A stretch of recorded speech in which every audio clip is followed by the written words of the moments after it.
2 meal a day, need na lang workout, only bike pa ang exercise ko. Okay lang po yun. We're not in a hurry. As long as nag-focus na kayo sa pagkain, eventually may fasting yan. So, if mapansin nyo, bumababa yung timbang ninyo, you need to do some resistance exercise. Improve your metabolism, magugutom, kakain. Okay? Okay, paano mag-fasting kung may iniinom na maintenance? Okay. Siyempre, mahirap mag-fasting pagka may maintenance kasi kailangan talaga na may pagkain before taking the medication. So, you can do the 14 hours fasting. So, pwedeng ang breakfast ninyo or ang meal ninyo sa umaga will be 10 a.m. Okay? So, i-adjust nyo na lang yung mga gamot sa pagkain ninyo. Okay? May sumasakit yung may damage kong kidney tapos umihi ako, medyo pula siya. Naku, kailangan niyo po ng ultrasound, kailangan ng physical examination ng isang physician, kailangan ng mga diagnostics para malaman kung gaano ka-extent yung damage. Kung may dugo na po ang ihi, ibig sabihin mayroong gumagasgas or may sugat. We need some diagnostic medication to address that. Ayusin natin ang kidney kasi kung patatagalin natin na hindi maayos yung problem niyan, baka mabilis nadadamage ang kidney. Okay? Yes, pwede po mag low carb kahit na may kidney stone. Okay. Sa lahat po ng mga may chronic kidney disease, you need to do laboratory, then consult kasi individualized. Kinocompute natin ang protein requirement, tapos yung mga bawal, bakit. Titingnan yung laboratory kung may mga bawal ba tayong ipagbabawal dyan. Okay?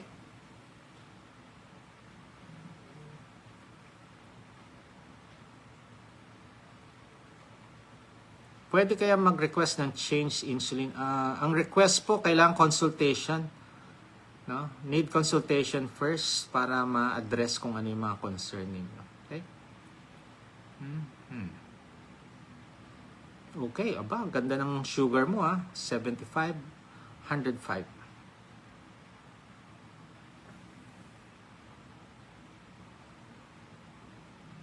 O yan. Doc, I'm your patient. Electrolytes works for me. 3 weeks na po ako sa low carb. See you in March. Yes. Kung nag-improve ka, congratulations. Okay. Okay, madaling mapagod.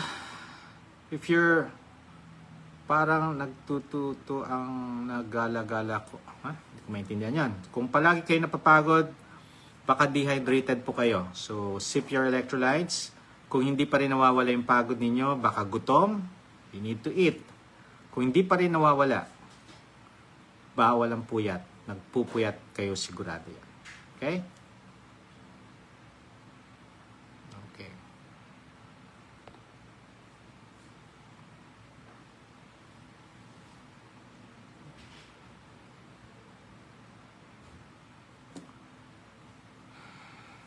Anong gamot kailangang inumin kapag mag-BP, nag-palpitate? Pag may hypertension, need yung hypertensive medication. Pagka nag-palpitate, if you're doing the, ngayon pa lang kayo naglo-low carb, another discomfort yan. So, isang symptoms na dehydrated is palpitation. Sip your electrolytes, and eat your real foods, bawal po puyat. Okay? Pag hindi nawawala, consult your physician or magpakonsulta na po. Okay.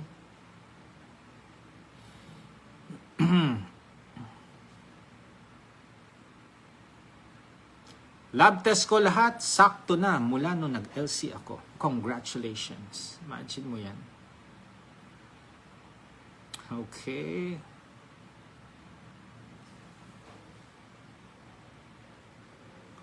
Advice sa mga nagdadialysis about low carb. Okay, dun sa mga nagdadialysis po, please, wag na wag nyong susundin itong payo sa inyo pag nagda-dialysis. Pwede nang kainin nyo lahat na pagkain na favorite ninyo. Kadalasan ang favorite natin, puro ultra-processed, puro matatamis, puro sugary foods. No. 'Di ba? Puro junk foods. So if you're diabetic, ang cause ng inyong CKD, uncontrolled sugar, pag kinain nyo yung mga matatamis, mga ultra-processed food, it will continue to damage your kidney, lalo kasing tumataas ang sugar. Pag lalong nadadamage ang kidney, kahit mag-dialysis kayo, worsen ang kidney kahit nagda-dialysis. Dapat nag-i-improve. Okay? Kaya tingnan niyo, hindi bumababa ang kreya nyo kahit na nagda-dialysis. Dapat bumababa. Okay? Pag hindi bumababa, ibig sabihin, ang mga kinakain ninyo, still inflammatory foods. Okay? Kaya yung papayo sa inyo, kainin na lahat na gustong kain. Total, nagda-dialysis ka naman. Please, eat real foods. Lahat ng mga patient ko na nagda-dialysis, na nag-low carb, mukhang walang sakit. Yung kulay nila mas gumanda kaysa yung mga mga hindi naglo-low carb. Tingnan niyo yung tsura, mas parang kamagong ang kulay. Marami akong mga pasyente, gumanda ang kulay nila. Okay. Ayan. Okay. Pagkagising, BP ko 140/90. Well, okay. Well, tingnan niyo po yung mga kinakain. Baka nagpupuyat, baka dehydrated. You need to compute your fluid intake. Meron po yan na fluid intake per day. Baka dehydrated po kayo. So, pwedeng, although, maraming factors bakit nagkakaroon ng hypertension. Okay? Maraming factors yan. Yes. Okay. Liver cirrhosis, tas may 500 ang CREA. Paano gagawin? Please consult para ma-address natin. Well, ito dun sa mga may fatty liver, no? Huwag nating hayaan na maging liver cirrhosis because liver cirrhosis is irreversible. But I have patient, no, may liver, ang diagnosis sa kanya, liver cirrhosis, low carb siya, pero nung tinignan ko yung kanyang liver, hindi naman liver cirrhosis na. Diba? Nakakapagtaka nga, sabi ko. But, isa lang to. And, irreversible kasi ang liver cirrhosis. Okay? So, consult please.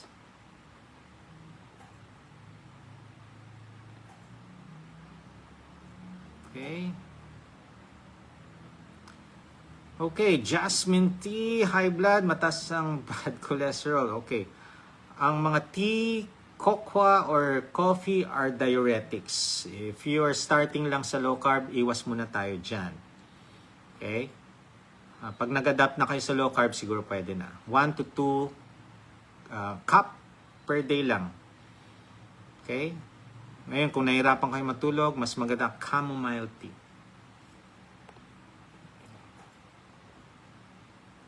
Ayan.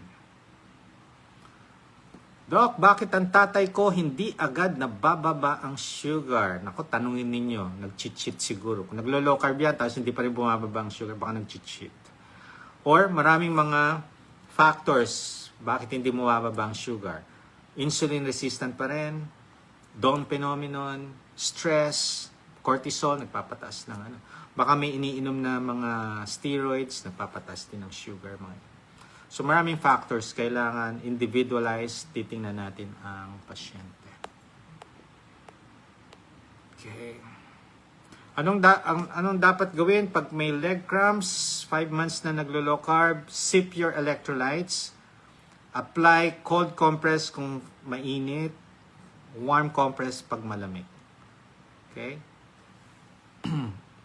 Ayan.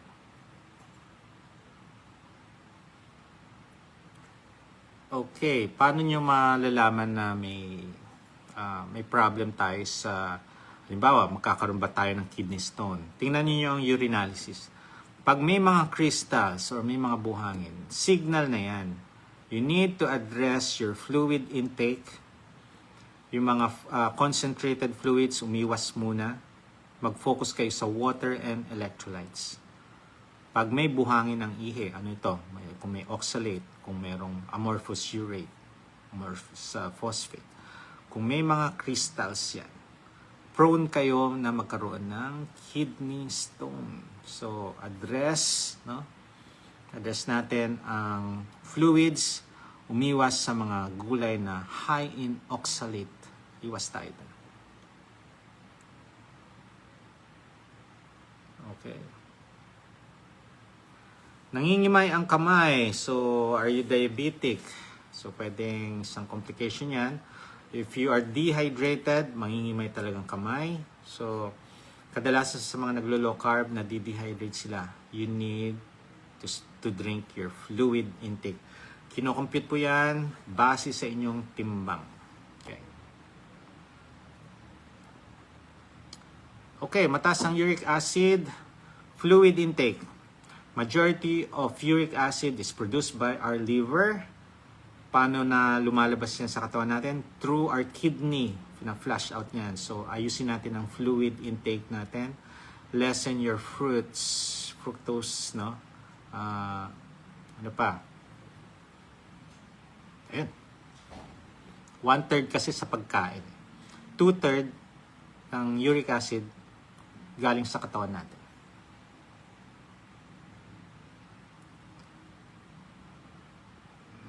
Okay.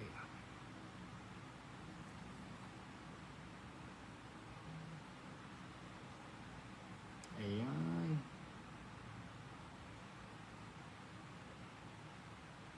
Kapag nadapa, 4 days cheat day, anong gagawin? Aba? May nakita kayong nadapa? Bumangon lang. Yun lang gagawin ninyo, bumangon. Dapat may tutulong na magbangon sa inyo.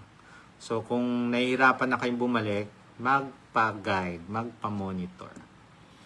At least, accountability ang tinatawag dyan.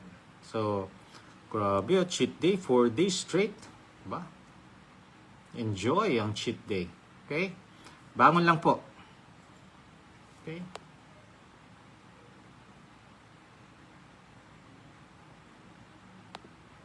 Okay. Nag-start na ako mag-low carb. Na-inspire ako sa'yo dahil madami na kayo napagaling. Yes, no? Gugulat nga ako, no? So, sa mga nag-try at gustong mag-improve ang health, tingnan nyo, nababawasan mga medication. Mas lumalakas ang katawan ninyo. Marami akong mga relative na mga patient. Sinasabi, Dok, grabe. Pag naglalakad yan dati, kami, nakikita ko na hinihingal.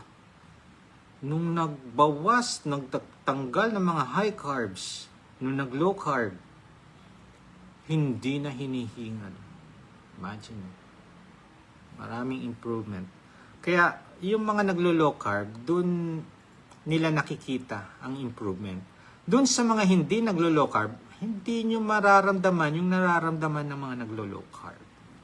Kaya kung gusto nyo maramdaman ang nararamdaman ng mga naglo-low carb na katulad namin, try. Kasi yung ginagawang lifestyle ng iba, nagawa na ng iba eh. So, nung nitrinay nila itong low carb, marami silang natutunan, marami silang nakitang improvement. Okay? Ano pa?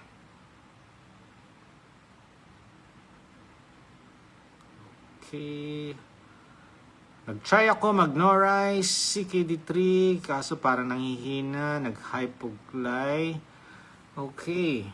Eat. Pag nag-hypoglycemia, check nyo yung sugar ninyo. Sip your electrolytes, then eat kung ano yung allowed na food. Eat real foods. Tumataas po ang sugar. Huwag po kayo matakot dyan. Okay?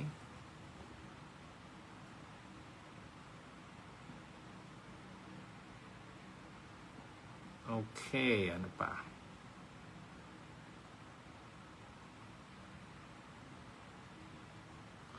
Just started, Doc. 8 days na po. Drop my insulin and metformin.